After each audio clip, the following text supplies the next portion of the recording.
Pertanyaan akhirat cuma satu, ilmumu kau amalkan untuk apa?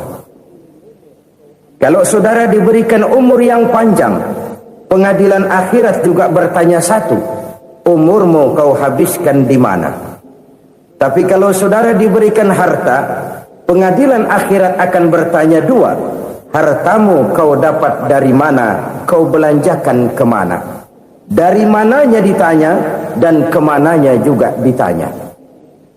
Oleh karena kita akan dimintakan pertanggungan jawab, maka amanah yang bernama harta ini harus kita gunakan dengan sebaik-baiknya. Ada penggunaan yang merupakan kewajiban, itu zakat namanya. Ada penggunaan yang sewaktu-waktu, itu infak namanya. Ada yang lebih sewaktu-waktu lagi, dan itu sedekah namanya. Zakat dia terikat oleh haul dan nisab, oleh putaran batas waktu dan ukuran dari harta itu sendiri. Sedangkan infak terikat oleh situasi dan kondisi perekonomian seseorang. Sedangkan sedekah tidak terikat dengan apapun. Dalam kondisi seperti apapun kita bisa melakukan sedekah dengan yang terkecil sekalipun. Sampai-sampai Rasulullah SAW mengajarkan, la tahkiranna minal ma'rufi syai'an walau an talqa akhaka biwajhin talik. Atau ada hadis, tabassumuka fi wajhi akhika laka sedekah. Senyumanmu kepada temanmu adalah sedekah.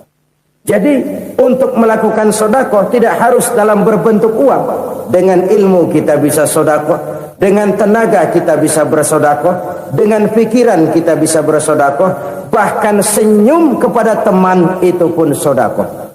Jadi kalau sedekah dengan uang memang belum punya uang, nyengir aja banyakin.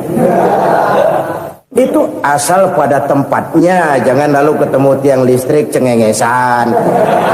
Tentu tidak pada tempatnya dan tidak wajar.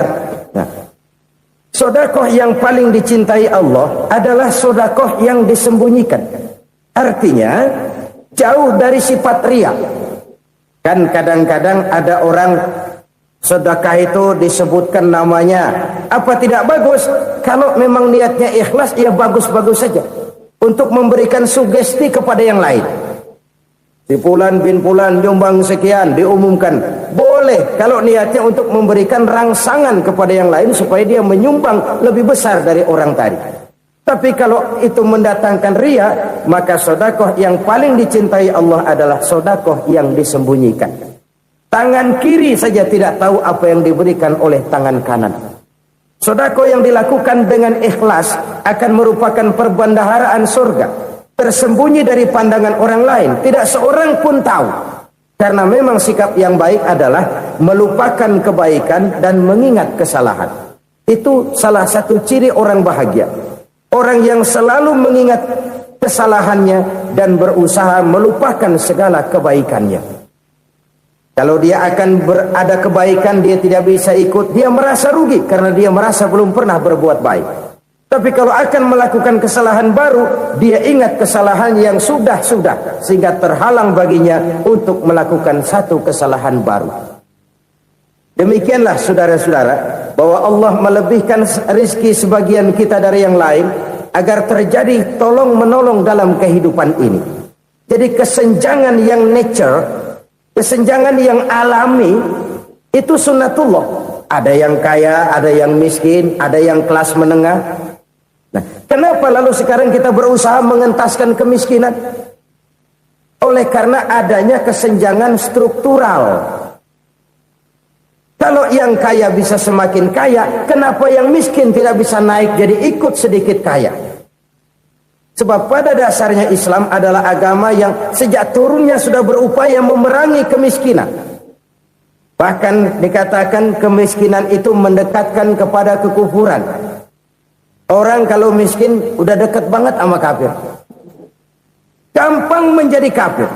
Berapa banyak saudara-saudara kita yang oleh karena soal perut, oleh karena soal materi, terpaksa meninggalkan dan menanggalkan akidahnya.